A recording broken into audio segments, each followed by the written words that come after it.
What if I told you there's a $5 trillion market waiting, no, dying to give you their money?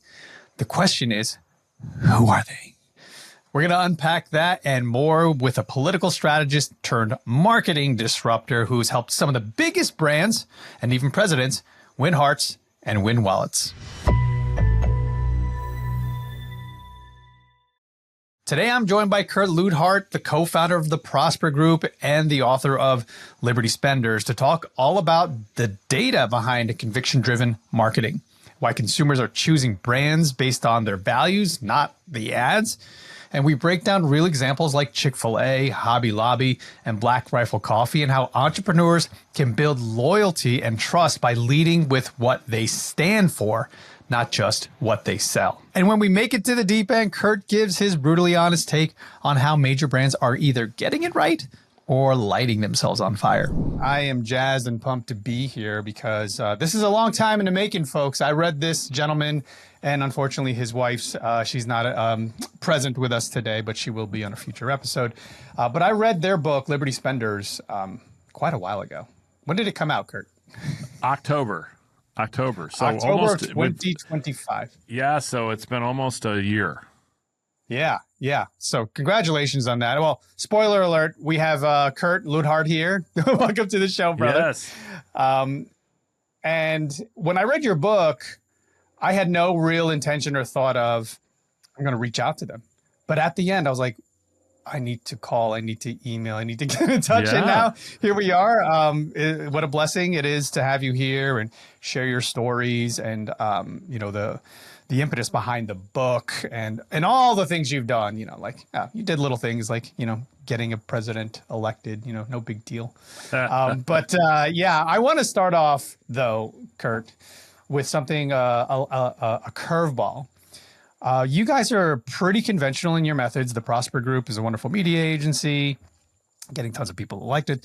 But then you also have other business ventures going. But there's this unconventional side of you, which led to your arrest in Philadelphia. Can you tell us a little bit about that story? I was actually just telling this story this last weekend. My very first entrepreneurial venture originally was I got involved in a network marketing thing, and really gave me the appetite for business. And so when it came time for Chris and I to get married, we were trying to make money for our wedding, and we learned from a friend who used to own the company that we could sell fireworks on. They would consign fireworks to us. We would sell what we could, buy it back. We'd sell them in tents in Walmart parking lots, that sort of thing. And so we wanted to do this. And we did it our first year. We did 3 locations in Indianapolis, but fireworks are pretty common here. So we made about $9,000 in 2 weeks, which isn't bad. Not at all. Helped us pay for our wedding. But the next year, I told the company we would rather run one location that would do as much revenue as the 3 Indiana locations. So where could we go? And they said, well, why don't you go to this little city outside of Philadelphia called Harleysville, Pennsylvania. It's called Harleysville. It's in Pennsylvania. And Pennsylvania fireworks sell better because people come in from New York where it's illegal, and so you'll make more money. And so I went there with Kristen's brother and one other person, and we were expecting about 4 pallets of fireworks there in Harleysville. We're going to set up in a Walmart parking lot, and there was no tent in the lot. They had told us to expect it. There wasn't anything there. So I didn't understand what was going on. I called the company who we were working with called TNT Fireworks, and TNT connects us with their regional manager, who I have not talked to yet. I had talked to their kind of head person, and so I met this guy. His name was Sam Fearman, and Sam was from Jersey, and he was an ex-Israeli paramilitary guy who had come back to the U.S. He born Jewish, went to Israel. If you serve a couple years in the military, you get citizenship, and then you can come back. So now you're dual citizen. So he'd done all that paramilitary stuff over there, comes back to the U.S. and somehow ends up regional manager for a fireworks company. He says, I don't know what you're talking about. Why are you in Harleysville? I want you in Philadelphia, Pennsylvania for this, to sell there. So they took us to this really scary part of town. At least it felt like it to us. You know, I'm originally an Ohio farm boy, right? And said, this is where you're going to sell fireworks in Pennsylvania. And they had a big tent there, big fireworks sign. And instead of delivering 4 pallets, they delivered 14 pallets. And it was just me and these 2 other guys. We thought we were 4 pallets. You can get them unloaded in an hour and a half, 2 hours by hand. You don't need a forklift, don't need anything like that. 14 pallets is an all-day job. And we have a very angry truck driver who can't leave because we only have 2 other people, and it's not really his job to help us unload fireworks, so he's just kind of hanging. And we get about, 2-3 hours into unloading fireworks into the tent, and I start hearing sirens, and rolling into the parking lot is the Philadelphia police SWAT team. And they're doing, they have the whole thing going. They got the helmets on. They've got the machine guns. They're hanging on the side of the vehicle, you know? Wow. And then there's a big fire truck behind them. a whole entourage. You would have thought I was selling cocaine the way they rolled into the parking lot. Holy. And come up and said, I don't know what you're doing here. You can't sell fireworks in the city of Philadelphia. We're gonna have to arrest you, take you downtown. And the one cop said, look, the only reason we're not like throwing your hands behind your back or something is clearly you're misinformed. I wasn't hiding anything. I had a big tent with a fireworks sign on it.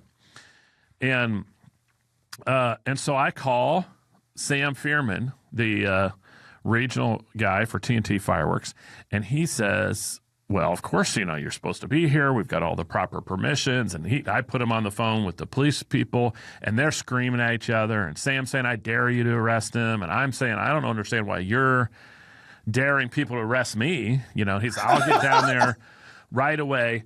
And what no one told me, this is the hook. So what no one told me was the fireworks company had made a deal with the state of Pennsylvania and got some legislation inserted that overrode the local laws in Philadelphia and Pittsburgh that banned fireworks sales in Philly and Pittsburgh, which neither city was very happy about at all. And the fireworks company had dealt with the city attorney in Philadelphia and told him, hey, we're setting up. But they had not told me about this, and the city attorney had not told the police or fire department. This whole thing went on probably till about 2 in the morning. By the time 2 in the morning hit, the city attorney was out on location in the tent. Sam had been there yelling at people, and I had called Kristen, who wasn't there yet. She was planning on coming a few days later. I had called her to say, look, I don't know what you're doing now, but you need to get packed up, come to Philadelphia. I don't know how much money we have in the bank. You may need bail money. But the upside of it was the situation got resolved in our favor. All of the police and fire there and whatever TV coverage about was all great advertising for our 10-day bonanza, $180,000 worth of sales. Wow. At that fireworks tent. So it was wild, and that's how we paid for our first house. Wow. Hey, sorry to interrupt this episode, but if you are a business owner who's looking to grow their authority on YouTube and reach a broader audience, please hit me up at Erik@onairbrands.com. You can spell it with a K, you can spell it with a C, but ERIK is the normal way at onairbrands.com. And let's talk about your business. Let's talk about your goals and how YouTube can work for you. Let's get back to the episode. I love the ending of the story because I've heard you tease this story before. And I was like, well, he's got to flesh this out here. So it ended up being a big fiasco to the degree where the media showed up. Yeah, we had news coverage also because it was really novel because no one had sold fireworks in the city of Philadelphia for 25 years, not inside the city lines. So people always went, you went out to the other nearby counties to buy, but you can never buy it in Philly. And so it also felt like a really scarce resource. So we got a resupply of fireworks about halfway through because we were selling so much. And Wow. And they were buying cases of fireworks off the back of the truck before we could even unload it, which was great. And Kristen will tell you at the end, the deal with TNT Fireworks is they consigned us. So we signed for all the fireworks. We had to pay for whatever we didn't bring back with us. And or if it was damaged, we had to pay for it. But we could, in theory, sell it for anything we wanted. They had suggested pricing. They had pricing signs for us. But it was so popular, we did the capitalist thing. We were just doubling the prices, and because people were paying, and it was wild. We had another person come into the tent a few days later, tried to impersonate a cop, and tried to get us to sell them illegal fireworks. We were selling Schedule C or Class C fireworks, which is, all fountains and stuff. It's not, big boomers. And he kept trying to convince us that he was a cop and needed to see our secret stash. I'm like, there's no secret stash. We don't have a secret stash. There was an attempt to rob us. We had to hire a security company to come in the middle of the night because it was a tent, so there's no locking it at night. So we would put the tent flaps down, and then we'd pull our car in and we'd sleep in the car. Wow. And so after one attempt at stealing, we had we paid for a security company, which was interesting because the owner of the security company would come out in his car and sit in his car, and then he'd have a staff person walking around, and whenever the staff person looked like they were getting tired, he would honk at the guy. which wasn't great for our sleep, but it was good that we had security. So that was a nice little benefit. I love this. This is so funny. I'm guessing they were armed guards because, everybody in Philly's probably armed anyway. Yeah, they were. And probably the one memory that I go back to sometimes, which was so crazy, was, 4th of July that year was on a weekend. And so, I don't know if it was Sunday, maybe it was Monday, either way. Point was the last few days of sales, we didn't have a bank to deposit cash into. And so that was a real risk because we were holding tens of thousands of dollars in cash. I think most of the sales come in the last day. So you're, and they end late night. Sales always ended late night. We were working all day. So we'd start selling at, 9 in the morning, and then we'd end at 10 or 11. And so, I remember the last couple nights we decided we could afford to spend some money on a hotel. So we went and found this really kind of cruddy hotel that wasn't too far away. And we were going to count our money in the hotel room. This is like a movie. Throw it all on the bed. So we had it all on the bed, and we're like separating the ones and the fives and the tens and the 20s. We're falling asleep. We can't keep track of it. So I always remember falling asleep with cash all around us in that bed, which was probably more cash than we'd ever had in our lives. And of course, most of that was owed back to the fireworks company. But that was such a fun experience there in Philly. We did it a couple more years after that, but the novelty had worn off, and there were other people selling by that time. But it was a really cool, it was a little scary at the time, but now it's a fun story to tell. Yeah, it's great. I mean, if there was another version of you in an alternate universe, you would have been running, explosives. Basically, not guns, but explosives. But your love for politics is what kind of led you down the next path, right? And that's how Chris and I met. Really, the original dream. I got a political science degree, and when I was in high school, I wanted to be president. And then when I got into college, I thought I'll just run a presidential campaign. That's easier, right, than being the person who runs for president. So that was our dream, always to be, always going to be an employee. And then when I first touched business through, network marketing, and then again with the fireworks, I thought I could make, $15,000 in 10 or 12 days doing stuff like this. Why would I ever want to work for somebody else, especially a politician? And so I thought, well, start a business serving the political scene. It's a pretty niche market. And so, that's how we got started. We still believed at the time that if we got the right politicians elected, the sun would come out, the moon, the Red Sea would part, everything would be okay, And after doing that for almost 20 years now, I'm not disgruntled necessarily with the people in politics, because I think there's a lot of great people in politics. I think we have this belief that all of our politicians and political people are corrupt. I don't think that's really true. But they're in a really tough system where all the incentives are in the wrong place, where it's hard to get anything done, and no one really benefits. We all benefit politically more if we fight. No one wins by having compromise and fixing problems. And so it's just a bad system in need of a real shakeup. And so although we got involved in politics and built our business in politics, 20 years later, we're thinking there's a lot more good being done by business owners and entrepreneurs right now than there are politicians.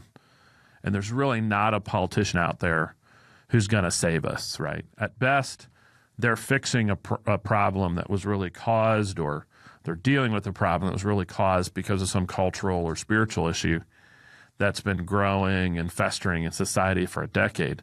So by the time we're debating, these issues in politics, we're way past the moment in which the sort of where we've been incepted and now believe some stuff we probably shouldn't. Yeah, I'm gonna hopefully not get too far off camera, because I do want to show the audience something. Yeah, which is it's always on my desk for some reason, with bookmarks and tabs. But there's a phrase that I believe you've coined: conviction marketing. Yes. I like to call it value-driven marketing as well, right? Yes. But dude, this basically, and I think I told you this on your show, it was validation that what I wanted to do with my book and my business, basically giving it all to God. He's now the CEO and the driver of the bus. We pray to get answers versus me thinking I know everything.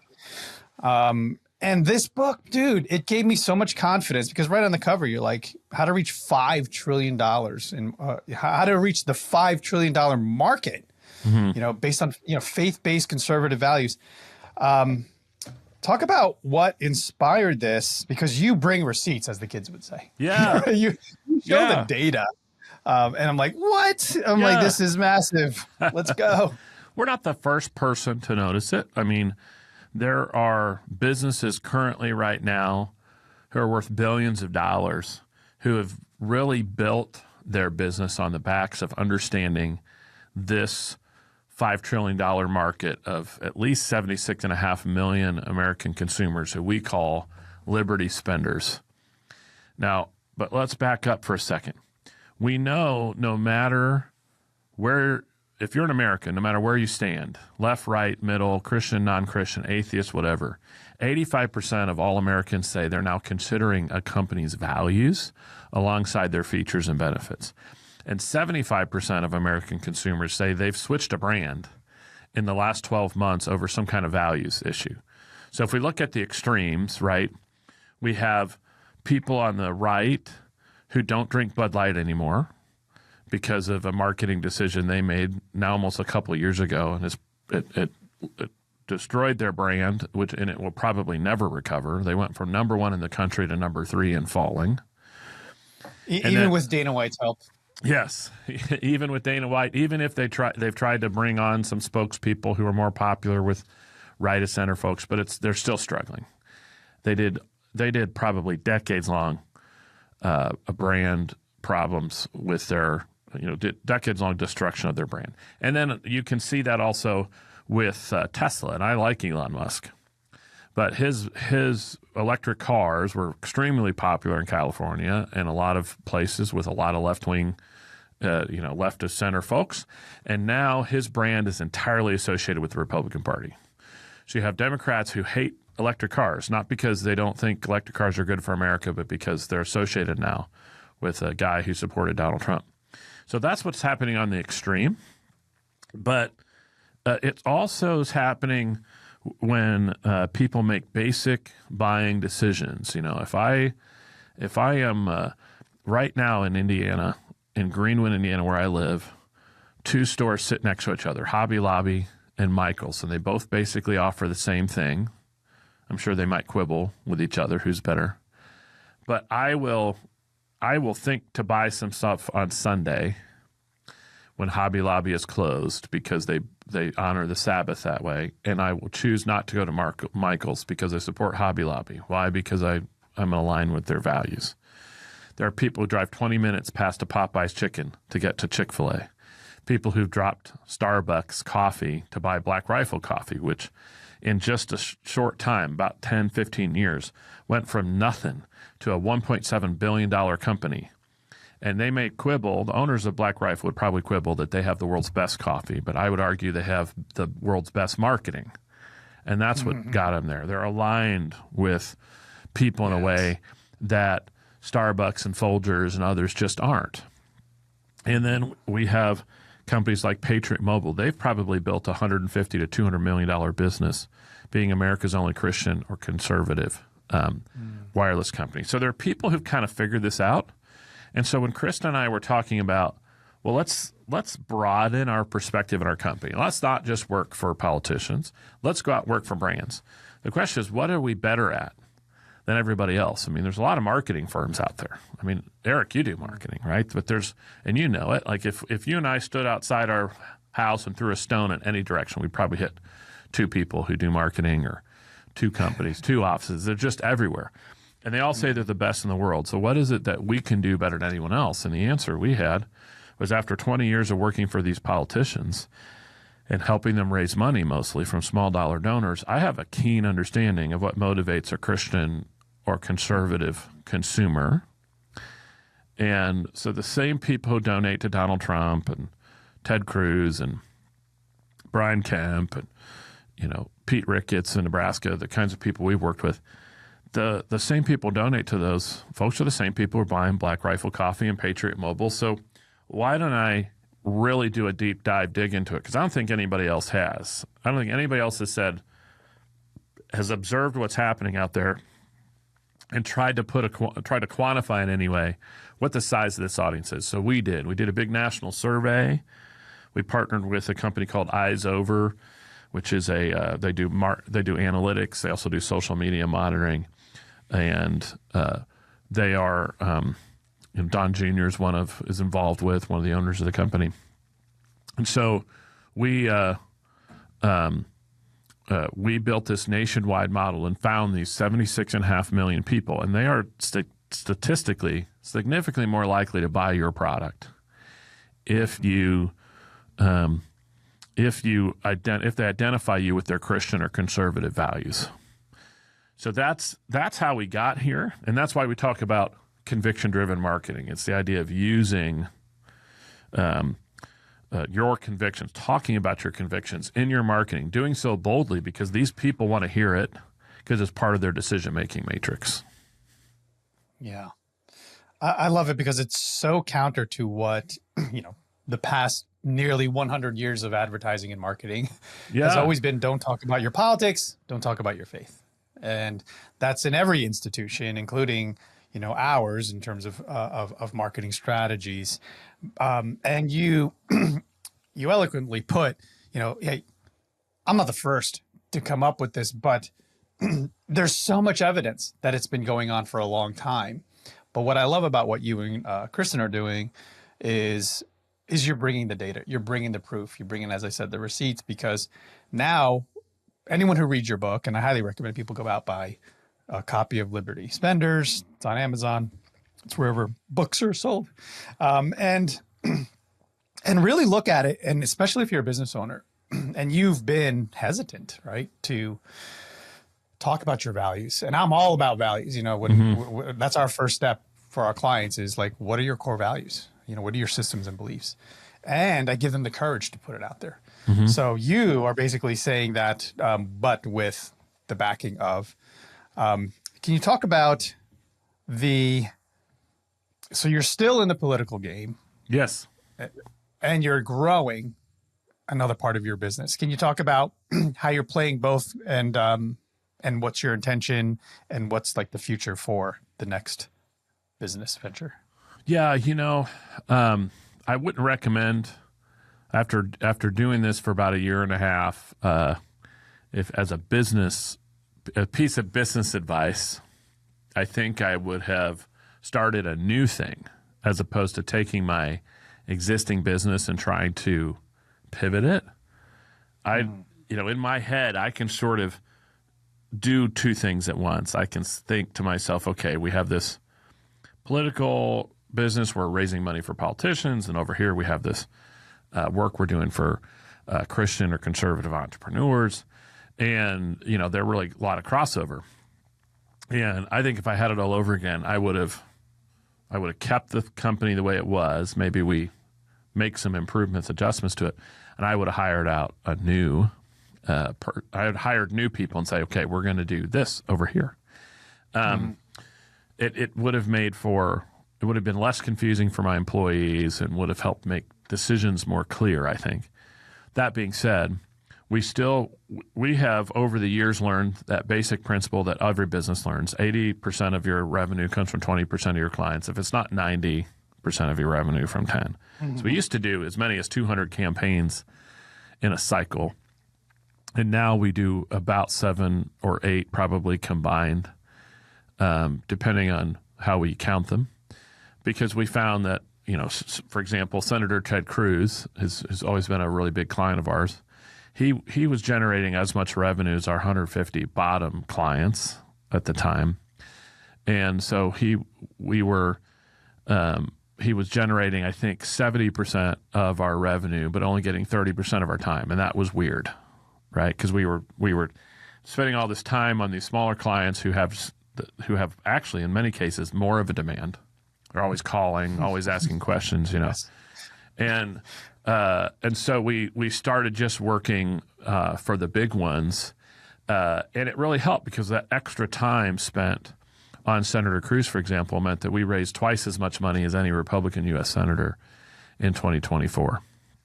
Because when we had extra time, you just spend it more on the person who's succeeding.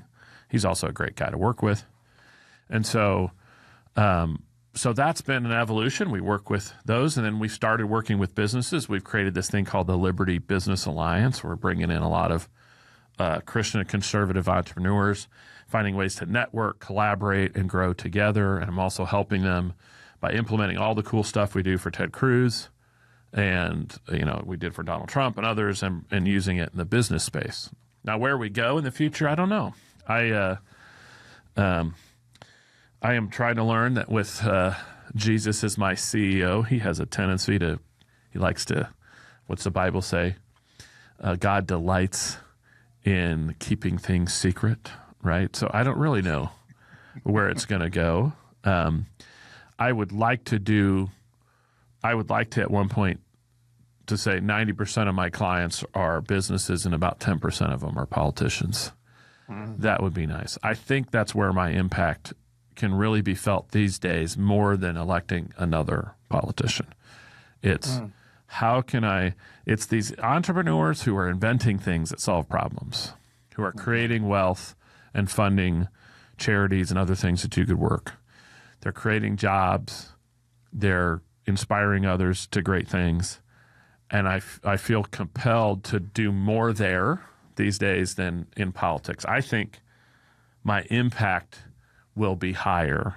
And I think as somebody who cares about faith and wanting to see revival and spiritual growth, I think that's going to come more from business leaders than it's going to come from politicians. And let's go out there and build that. And I see it every day. I see business leaders out there working hard to build the kingdom, doing a great job with their employees, which is a tough thing to do. And I want to help people thrive. It's so important, and I love the shift. I love your goal, to sort of flip the dynamic and serve the business owners on the 90% scale. Theoretically, it would make sense that everything you've learned, everything you've experienced with the Ted Cruzes, with the Trumps, and getting them elected, that it would apply to businesses, because you're raising brand awareness, you're building trust, right? You're sharing their values, and then here you are just applying that framework to businesses but those businesses have founders, and those founders could be the replacement for the politicians. Are you feeling like you're getting way more joy from this aspect of the business than the other side? Yeah, I like working with these business owners quite a bit. I referenced earlier trying to, work a business pivot. That's probably created a little more stress than I wanted. But there's a ton of joy in when I take somebody who's really trying to build something cool, and I can provide them a solution or remove an obstacle that's been in their way. And when I can see something really cool, and I've got a lot of really cool people and building or doing cool things in our group, and it's really awesome to see them succeed, right? And to be somebody who was a catalyst for that. And so there's a lot of joy in that too. But I'm also in that time when I'm doing something new, so I'm uncomfortable with it. I'm doing something I've not done before, and so, which I think is healthy, right? If I didn't feel that, I probably was in the complete wrong thing. But I'm getting used to that. It's a different kind of way that we're prospecting for clients, and a different kind of way we talk about what we do. And I was so used to doing politicians, right? I know them all. I have a good reputation there. They know who we are. They know the people we've worked with. And to try to do something completely different has been a good stretching, uncomfortable challenge. It's good. That's growth, right? That's growth, yes, brother, for sure. Have you brought on like a mentor or coach to help you during this phase? Yeah, we've had a couple of folks. A great guy named Mike Koenig's helped build out the Liberty Spenders concept with me. He is an AI genius, but he's also somebody who helps. One of his missions is to help people design new things, new projects. He calls them their next act. And he was a big help as a mentor. I've got a great guy helping me now named Dan Cushell, who's one of the early guys who helped Joe Polish build out Genius Network. And both of them have been amazing advisors. But it's interesting you brought that up, because I would highly recommend, I don't know that I have it here. No, I'd highly recommend, I just recently was recommended a book called Sacred Pace, P-A-C-E, Sacred Pace. And it's all about hearing God's voice and allowing him to lead, to be your CEO in business.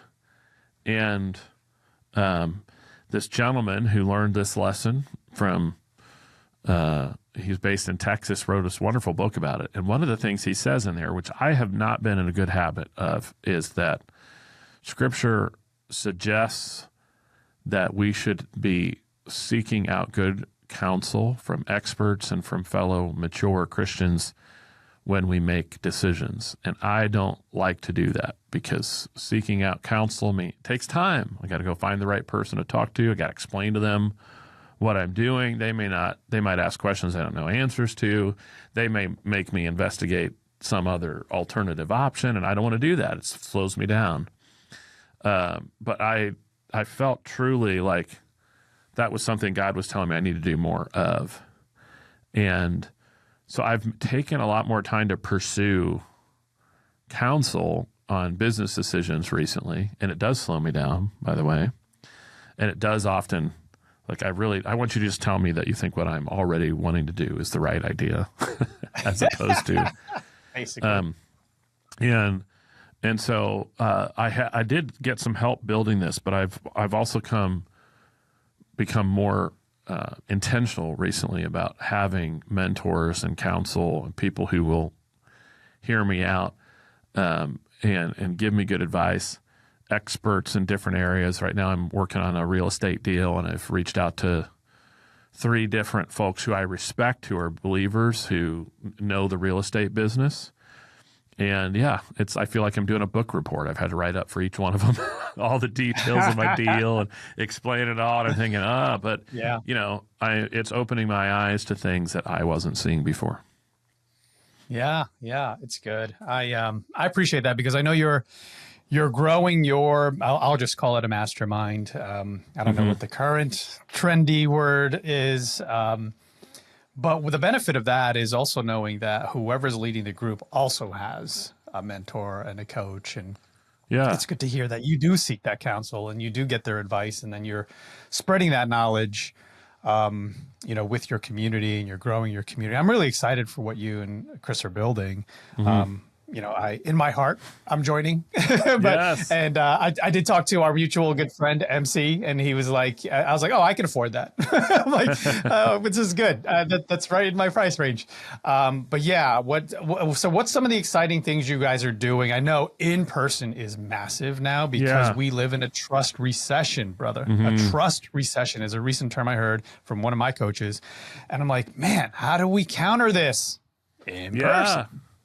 Yeah, I'll tell you, originally our plan was to do as best we can to execute on our outcomes virtually. And the reason for that is, one of the other changes in my life in the last few years is that Kristen and I, we've been married 21 years in October, just as of a week ago. And we started our family late. So we have a 3-year-old and a 5-year-old. My younger brother has kids in college, and I'm still dealing with diapers, right? And so we started late. And one thing I realized is I had to cut down on my travel. We were doing a lot of masterminds ourselves at the time. And I thought, I can't be gone, a week and a half, a month, because they're at this age, and it's shocking to me every day, where the only thing those 2 care about is hanging out with us. They don't care about anything else. We've had babysitter and nanny support this entire time. We've had 2 nannies who were great and had to move on for various reasons. One got married and had a kid. It's just, and I thought they'd be devastated. And in the end, all they care about is that we're around. They don't care if their nannies are around. They don't care if their babysitters are around. They love their grandparents. Don't get me wrong. We dropped them at their grandparents for the weekend, and they were, super happy. But I need to be here. So I thought, I'm not going to do any in-person stuff, because I'm going to save everyone from all this travel everybody wants. Now I think I'm re-evaluating my decision. We may do our very first in-person event in March, do a couple of day-long thing. But I'm also thinking about incorporating a host of, regional get-togethers that may even not be paid get-togethers. But the thought is, I don't really get excited about being an internet guru. I don't have any desire to make a bunch of social videos and, walk around with green screen men behind me holding a book or doing weird stuff like Alex Hormozy is doing, right? And I mean, it works for him. I mean, $100 million sales, right? That's insane. Yeah, I bought the book. Yeah. But I have zero desire for that. I mean, just the thought of it is like, there are things I'll do for money. I don't know that I want to do that. Maybe I should for $100 million. I don't know. But what I do love is matchmaking, bringing people together, because I think so much more can be accomplished. This is something I've learned maybe too slowly. But so much more can be accomplished when business owners collaborate with each other, when they find ways to partner, when maybe they're sharing customers or they're promoting each other's products or they're building something together. And I think that's something we can and should be doing a lot more of, particularly in the Christian community. And so I thought, well, maybe we'll start doing, we did our first one in Nashville last weekend. We just got together a group of business people for a dinner and just put them all in a room and said, let's talk. And everybody walked away with, hey, I can help you with this. I can help you with that. And I need to do more of these. So we may actually go totally against everything we thought we were going to do and end up doing a bunch of in-person stuff. I hope to have some formal announcements on it soon. But I think we're good at it. And I think getting people in a room and saying, how can we collaborate together is powerful stuff for everyone. Yeah. Yeah. Especially if you can keep it local. I love, and you mentioned offline, your local community and just pouring into, those business owners as well with your expertise, but then also, when time is right and aligns with your schedule, masterminds in your area, right? And have us come to you. Yeah. We'll all come to you. That makes it a lot easier, right? If it's in your backyard, So yeah, I love all that. I love all that. So yeah, brother, I want to get to the section, which is becoming a fan favorite, burn or bless. Okay. Formerly burn or bliss. And I'm just going to throw a term at you. You say burn or bless. And then you'll have an opportunity to expand on one of them. Because typically people go, oh, wait a minute, I want to say something. I'm like, okay, wait till the end and you could just go to town on one of them. All right. So in no real particular order here, I'm just going to go random. Mainstream media. Burn. Disney. That's a cop out because I'm gonna say burn, but maybe I'll save that one for commentary. Okay. There's other good ones, so you'll have to pick. Cracker Barrel. I say bless. Hollywood. Burn. AI in business. Bless. We already talked about this one, but I'll say it anyway. We'll end. Oh no, okay. Well, we talked about both of these actually, but I want to hear you. Bud Light. I'm willing to give him bless now, I think. And last but not least, and we mentioned this too, Tesla. Bless. All right. Okay. Yeah. So you're still sticking with Disney? Was that the one you wanted to expand? I just think it's complex because when they're not trying to be stupid, they're a great blessing. And their entertainment is a blessing to my children. They all have Disney princesses that they're fan, even my son is into Disney princesses at this age, and, loves the stories. And so, it's hard to give them one thing or the other. I wouldn't want them and all their content to go away. I just need them to understand that they're ruining a good thing by trying to engage in politics through entertainment when they should just tell a good story. Yeah, like they used to. Yeah, yes. They can it's the caveat I give to my conviction-driven marketing speech, right? Is let's take, Bud Light's a good example of this. So if I were to advise, if we could go back in time and I were to advise Bud Light, I would just tell them, stay out of all this stuff, right? You don't need to be involved in DEI and all this stuff. You don't need to bring GLBTQ and transgendered stuff into Bud Light or anything, right? You can just stay out of it because you're a ubiquitous brand loved by your customers. Why would you introduce it? So they're generally the exception to my rule.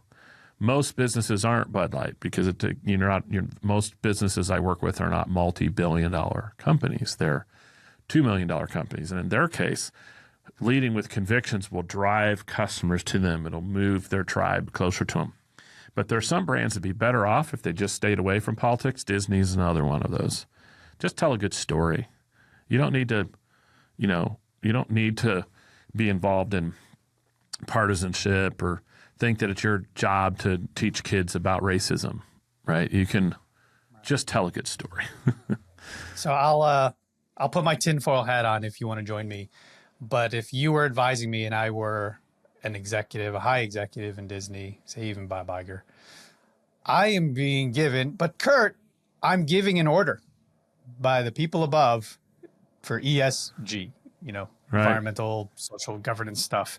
I think a lot of them are being required to inject this into their corporation. So what would you say to that? I think it's a figment of their imagination. I hear that all the time from people. Best story I had on this.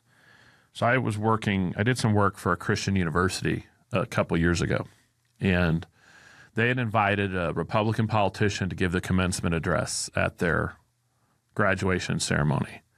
It was a fairly high up politician. It wasn't Donald Trump. But there was a percentage of their student body who wasn't happy with it, and they stirred up a bunch of media coverage. And so they started getting these emails. I'll never support the university again. I'm never going to donate. I'm pulling all of my support, right? Tons of those emails. And at one point I said, why don't we just do a quick investigation? Take all these people whose names they've given us, and they've said, I'm Kurt Luidhardt, I'm never donating, and go find out how many of them have ever donated to the university, ever. We only found one person. Wow.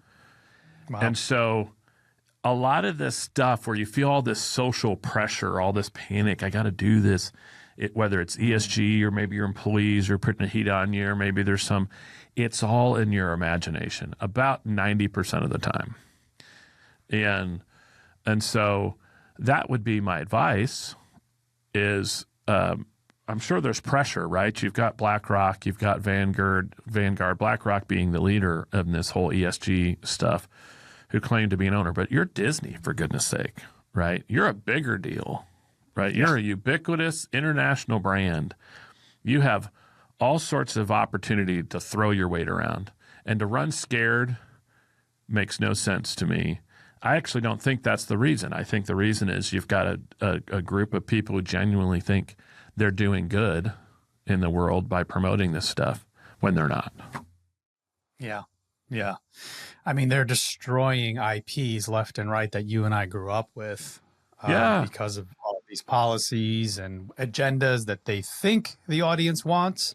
But meanwhile, there's proof in ticket and receipts and sales that show them otherwise, but they still blame the core audience. I'm speaking directly about the Star Wars IP and what they did to that by not honoring the original OG. I have every version of Star Wars. Yes. Right. From the VHS to the DVDs. I probably even had it on Betamax, but every version of it, all the toys. And then I went to Galaxy's Edge recently. And my COO who took us there was like, Erik, I know you don't love the new trilogy. And I'm like, it doesn't exist to me. She's like, but you will see old school stuff like the Millennium Falcon and all that stuff. So I was like, but there's no presence of Luke, Han, Leia, all of that stuff. I get it. They're trying to cater to the younger, new generation. But still, you got to at least know like who your audience is. Like Bud Light didn't know. Like, hey, frat boys, like that is your audience. Why are you disrespecting your audience? I wonder, I don't think that they believe that's what the audience wants. I think they're listening to loud voices from small communities. That's what they want. I don't think there's, I do not believe at any point there was some uprising from Disney, people who watch Disney movies that said we can't have the dwarfs in the Snow White, right? We can't use real, human beings to play these roles. No one in the world ever said that, right? Peter Dinklage has some offhand comment, right, about, one guy about this. And which was awfully convenient to say because he gets paid a ton of money, probably the highest paid actor. He just ruined it for his. And there's a lot of other people who little people or whatever they want to be called these days that want these kinds of jobs. And Peter Dinklage, the 1%er ruined it for the 99%, right? Yes. But that didn't come from fans. Mm-hmm. That comes from a small community of people, and that push for these sorts of things, right? It's their tribe, and it goes back a little bit to what I'm talking about, which is there is the tribalism that we see in our political stuff is now impacting economic decisions, and you can use it to your destruction or you can use it to your advantage, right? Yeah. And Disney's using it to their destruction if they're not careful. I think, Kurt, what we're talking about here is that woke ideology has infiltrated corporations at the C-suite, the executive level, all the people who are working there that are actually pushing the buttons and pulling the levers, designing, animating, doing all the things. They have, as Musk would say, been infected by the woke virus. So then that's what happened with Cracker Barrel. For those who don't know, they rebranded it. They spent $400 million on just the rebrand, and more than that, ultimately, I think double that for this rebrand. But their woke CEO didn't ask the real audience. She's only asking internal people, what do you think of the logo without, the legacy? What do you think about the inside that doesn't feel country anymore? It feels like a hospital. Like, what are you talking about? I have a Cracker Barrel down the street from me. And I'm like, I'm not going to go anymore. If you're going to turn this into something else, you've lost I'm not a customer anymore. Yeah. Well, what I think, so this is kind of an interesting one for me, because I think it's better to see this as stupid business decisions than it is to see it as some sort of woke thing, because this is such a common business issue, right? You come in and you say, I know better than my customers and my consumers. I'm not going to ask them what they want. I'm not going to test anything. I'm going to blow Whatever happened to market research? Yeah. You see this with Jaguar a little bit. Now, both of these have kind of a you could argue sort of a woke element to it, but the fundamental problem is both, right?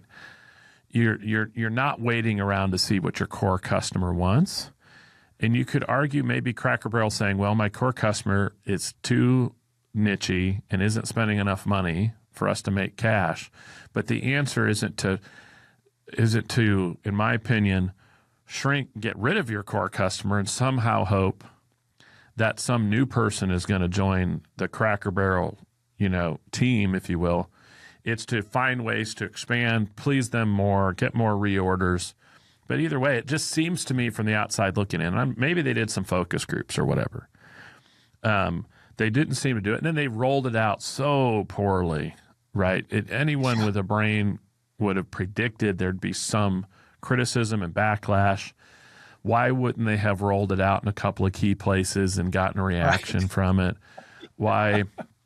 None of that makes any sense to me, and it just sounds like we all get lost in our own delusions. I do too, and I look back at a lot of things I've done the last 5-10 years and realize, and this is why I've put more. That's why I highly recommend this Sacred Pace book I mentioned earlier. It is so easy for us to get lost in our own delusions, or just our pride. And I know it's been the case for me. I kind of want to do what I want, and I want God to bless it, and I want to ask Him just enough. I'm not going to steal. I'm not going to cheat. If I tell a lie, it's just a little white lie.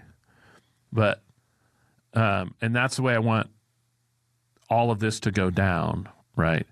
And that it leads to this sort of pride, and we make decisions. We're not listening to other people, and so we're all capable of it. And I feel like in both cases, Jaguar and Cracker Barrel, you have some level of delusion, over optimism. Everything's going to be, and I can fall prey to that myself. Launching, the Bible verse is, who would build a tower without making a plan first, without counting the cost first? How many times I've done that? Just like, this seems like a great idea. Let's just go, right? I'm a quick start, right? Isn't that what the sort of strategic coach personality test thing they do? I'm a quick start, so I just want to go, right? And you wake up 2 years later and think, well, none of this, I never really had a plan for any of this. So I think there's some just poor business in these kind of decisions, which may be affiliated with maybe a lack of love for your own brand, right? Maybe they hired a CEO, didn't love the brand, She came from Taco Bell, didn't know anything about the brand. Yeah, but never interviewed the founders. Yeah, but it's so common. We see it so much, and the thing about the Cracker Barrel rebrand is I thought when they showed how they were going to redecorate the stores, I thought, there is nothing interesting about that at all. There's nothing unique about it. That I could walk into that place, that could be an Applebee's. So what's the strategic decision behind copying everybody else? If nothing else, steer into what makes you unique. People come, they're at every exit. That's one of their unique things. You know how I end up at Cracker Barrel? Because that's where I meet where I meet the kids' grandparents to switch the kids. And then where do we go? We go into the Cracker Barrel. And there's one everywhere. I was in 3 Cracker Barrel parking lots, I think, in the last 2 weeks. And it's because, but they just, you got to steer into that strength. I'm sure they're facing some challenges, right? A lot of these kind of chain restaurants are really struggling. An Applebee's, I'm an Applebee's fan. I love Applebee's. Applebee's has been struggling for a long time because this new generation doesn't like those kinds of, you and me, we built those brands. And then then the millennials don't like them, Yeah. And so it's a tough world to be in. But anyway, we're all capable of those kinds of delusions, I think. Yeah. Spoken like a true Christian with compassion and empathy for that CEO, because initially it got me fired up too. I was just angry about it. You're in an echo chamber if you're only showing your employees who want to kiss up to you. Like, hey, what do you think of these drawings? What do you think of the new brand? What do you think of the, you got to go outside of the people, get some perspective. But I do appreciate, you're right.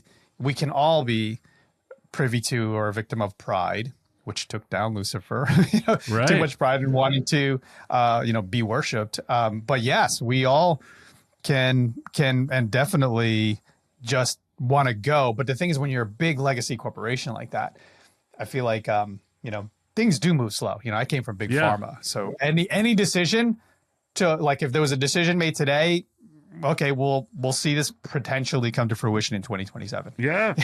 Right. Yeah. Turning the rudder on the ship, like 2 degrees to the right. It's like, okay, that's a year and a half to 2 years.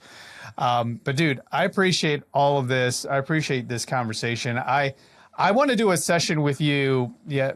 I know we're going to have Kristen on, but talking about this stuff, talking about brands, I love your perspective. I could be the angry guy in the room and you could be the one that's like, hey, calm down, bro.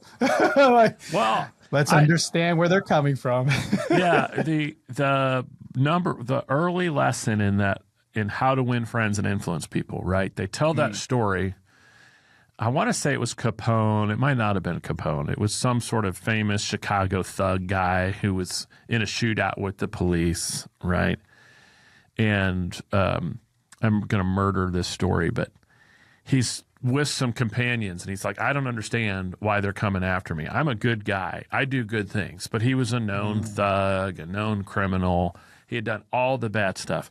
And in the book, the author says, everyone is righteous in their own eyes. And so does the Bible, right? And people have reasons, right? Very few people I know are true psychopaths, right? Or sociopaths where they're just straight up evil. They have reasons that make sense in their mind, whether they're caught up in victimhood or pride. And I can see it from my own life, right? And we have lost a little bit of that perspective in our attempts, and I'm guilty of it too, we don't understand people. So although I totally think wokeness is that virus you're talking about, and it's horrible for society. I know that the people who are in it feel like they're like modern day civil rights heroes, because I think that's what they're supposed to be doing. And it might be, it might be bad, but that's what's in there. It's the lie that we've all fallen for, right? In just different places. And our enemy is good at it. He's good at a good lie, right? Yeah. To take something that's a little true and make it and twist it just enough to get us going down the wrong path. And so that's something that I hope as people of faith, as we band together and work together, not only can we kind of put an end to some of this wokeness stuff, but we can show an alternative that's loving and collaborative and working together. So there we go. Yeah. I'm sorry. I end with some kind of like 2-point sermon there. It's great. No, I want to, I want to end on a positive note. Yes. You remind me, just to kind of cap it, and you can add to this as well.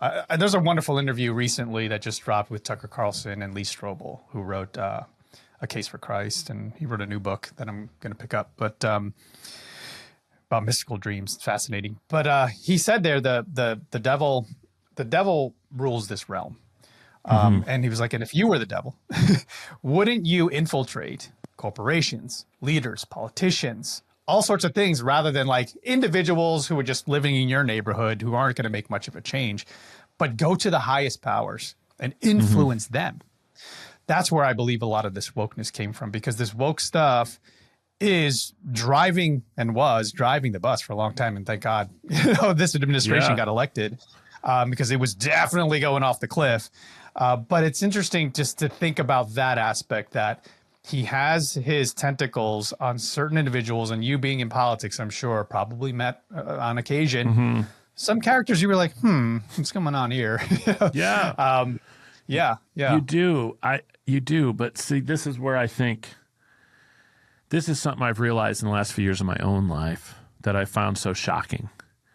It's that, Strobel's right. The devil rules this realm, and he is so good at the subtlety.